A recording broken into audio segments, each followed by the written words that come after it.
Today's Writing Wednesday is on the road. It's coming to you from the town of Port Union, Newfoundland, once the headquarters of William Coker's Fishermen's Protective Union. I'm standing here right now in a room that contains all the old printing presses and things from when Coker used to print his newspaper, the Fisherman's Advocate, here in Port Union.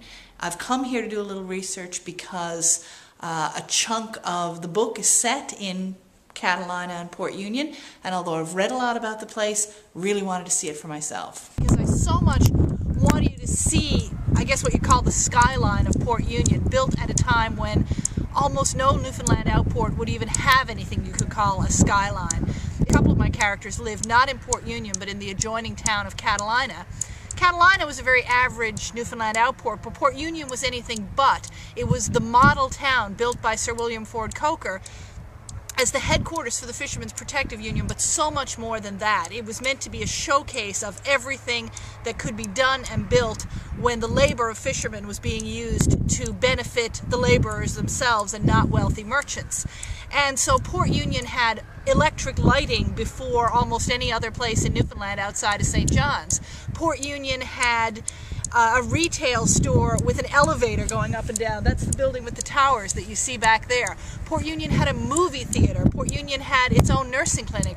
It had all these things that other Newfoundland outports didn't have, and in a way it kind of stands as a testament to a dream. And so I was really excited to set part of my story here and have my characters kind of as bystanders watching as this dream unfolds. Of course, the town today is very different from what it was in the past, but still I wanted to come and walk the streets both of Port Union and of Catalina just to try and get a feel for the place. After seeing all the touristy stuff at Port Union, we've come to this incredibly quiet, abandoned place, this almost completely overgrown old graveyard. It seems to be the old Anglican cemetery at Catalina, and looking at gravestones from back at 1908.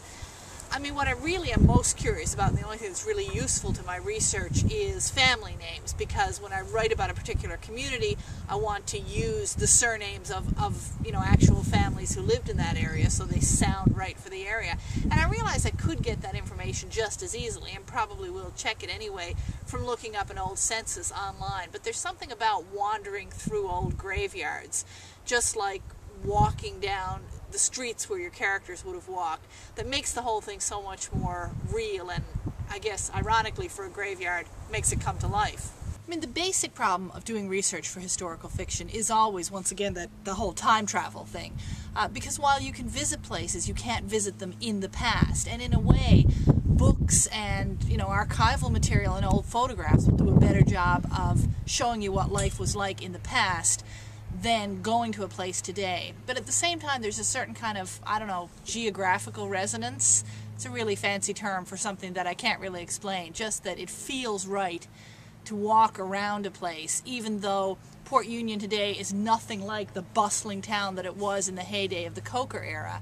It's kind of a faint shadow of that, and it's hard to imagine what it was like when it was full of people and everyone was busy.